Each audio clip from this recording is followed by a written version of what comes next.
it has a battery built into it. So this is a fully standalone piece. You charge this over USB. Great. The problem is that if the device is fully charged and plugged in and you go to power it on, it won't power on. I don't know why, but it won't. You will need to unplug it from the power source and then power it on, and then you can plug the USB back into it. A little bit weird, but that's just the way it is. So remember that. Unplug your power first if it's fully charged. So let's go ahead and turn it on. Press and hold the power button on the bottom. And now we're ready to go. Now I'm going to go ahead and plug that power into there just to keep it fully charged. Let's go into the setup screen first. In the top right corner, you'll see a little man icon. Tap on that, and you'll see all of your account settings. You'll see that I'm already logged into my YouTube account. If I tap on that, you'll see my YouTube Live account. Then there's the Facebook account, which I'm not yet connected to. Just tap at the bottom to add the account. There's a Twitch account, and then a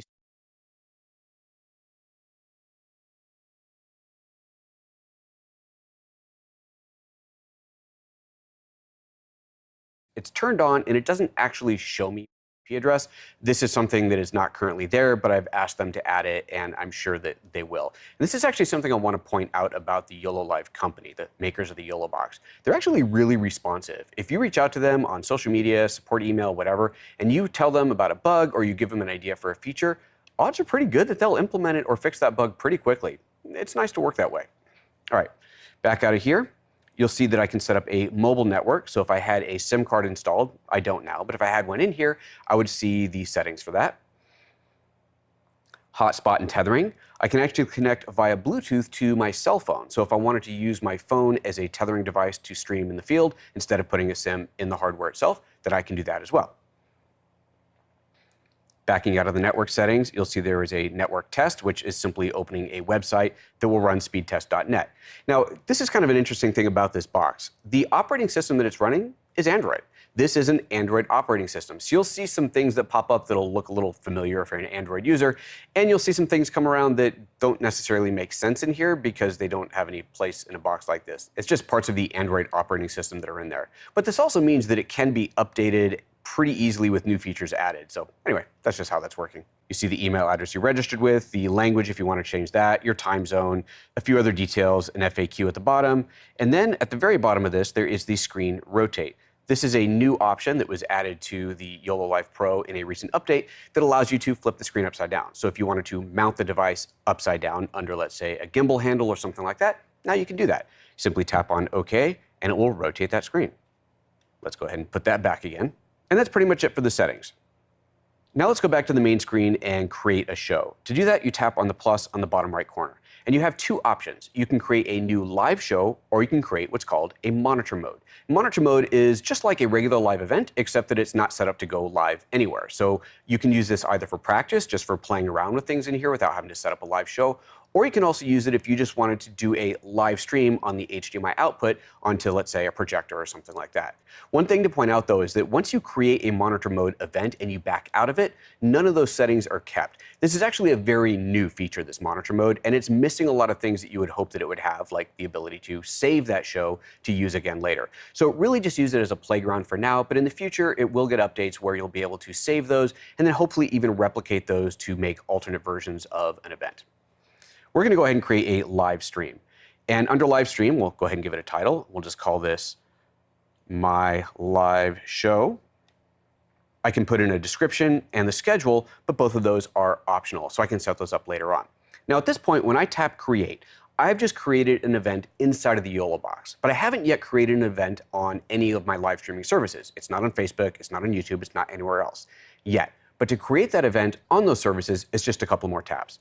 I'll go ahead and open up that live show that I just created, and it takes me immediately to the platforms page. And you'll see up there that PhotoJoseph Live is currently available, but not yet connected. And then Facebook, Twitch, and the custom RTMP all have link buttons allowing me to set those up from here, just as I could earlier in the settings page. The only one that I have configured right now is YouTube, so I'll go ahead and tap that. As soon as I tap that, I'm asked if I want to create a public, unlisted, or private event. I'm going to go ahead and make this one unlisted and tap Done.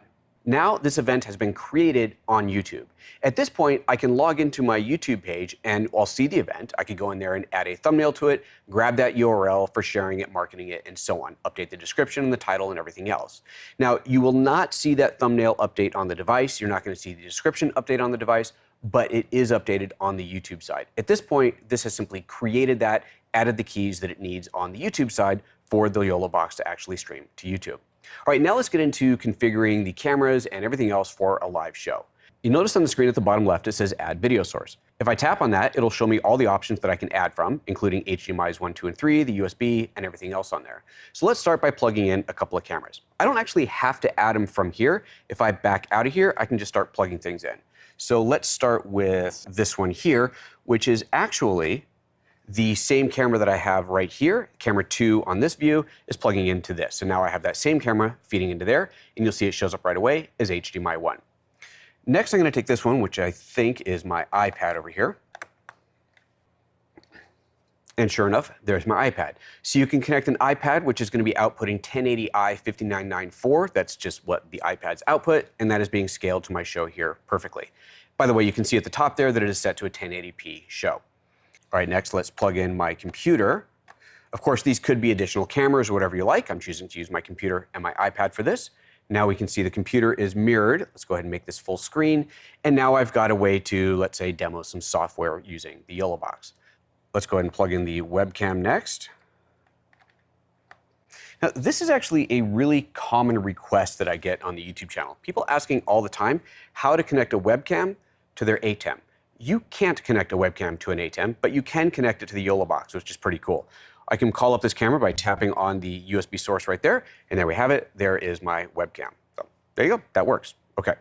We're probably not going to use this for much, but it's kind of good to know that the option is there. That's all my video inputs plugged in. I do have a couple of things that I want to add though. This black line is an audio input for the microphone. This is actually a feed from my mixer for this mic that I'm recording on, so we can get good clean audio into the device. So that's there. And then I have this one here, which I'm going to plug into the line in. And that one is actually just a music source. It's an old iPod that is running on a constant loop, and that's feeding into here so I can have some background music. So we'll take a look at that in a little bit. There's also a headphone port on there, so I can plug in headphones. I'm not going to do that now, but that would, of course, allow you to monitor on the set. All right, so now I've got everything configured in here that I want. Hey folks, Future Photo Joseph here. This guy forgot to tell you something really important. First of all, this is not a sponsored video. YOLO Live, of course, sent me the box to do the video with, but they're not paying for this video. They did, however, give me an extra box to give to you. So one of these days soon, I'm going to be doing a giveaway of the other YOLO Box Pro. Please be sure you subscribe to the channel so that you know when that happens. Second, you might have noticed as well that there's no ads on this video. I'm trying something new here where I'm not running ads on all my new videos, and instead I'm asking you, my beautiful viewers, to consider becoming a channel member. You can do that for as little as 99 cents a month. So if you feel like you're getting stuff off of my channel, consider subscribing. That'd be awesome. And I've actually just added one more thing to make it even better to subscribe, and that is a private Discord channel just for Photo Joseph channel paid members. So if you're a member of the Photo Joseph channel, you'll have access to a brand new Discord server. It's a little small right now, but it's going to grow and it's going to be beautiful. All right, guys, that's it. Let's get back to the show. See you. Oh, right. Let's look at the software and see what else we can add in here. First of all, you'll notice that there is an add video source still underneath the 4 icons that we've got. So we have HDMI 1, tap on HDMI 2, and that brings up the iPad. HDMI 3 is going to bring up my Mac. USB, of course, is going to bring up that little webcam. And if I tap on add video source, I can now add additional inputs to this. We're going to start with something off of the SD card. You'll see that I can load up to 2 videos off of SD cards. So I can have videos that are playing back directly from the YOLO box, but the way I add them is via the card. So I don't have a card loaded in here yet. I'll go ahead and pull out this little dummy card that's in here, take an actual SD card that I've already loaded with media, and pop this in. And now with that in place, I can go ahead and load the graphics off of it. I'll start by tapping on SD card video 1. It'll scan the card, and I have one video clip on here called drone. We'll go ahead and add that in. And now that's ready to go. I'll add another video source, and for this one, I'm going to choose PDF. It's kind of a neat feature. You can actually load a PDF onto your SD card and then play that from the YOLO box. Think of this as a good way to do a simple slide presentation. Take your slide deck out of Keynote or PowerPoint, convert it to a PDF and load it down here, and then you have a simple, non-animated, but a simple page-by-page PDF slide presentation.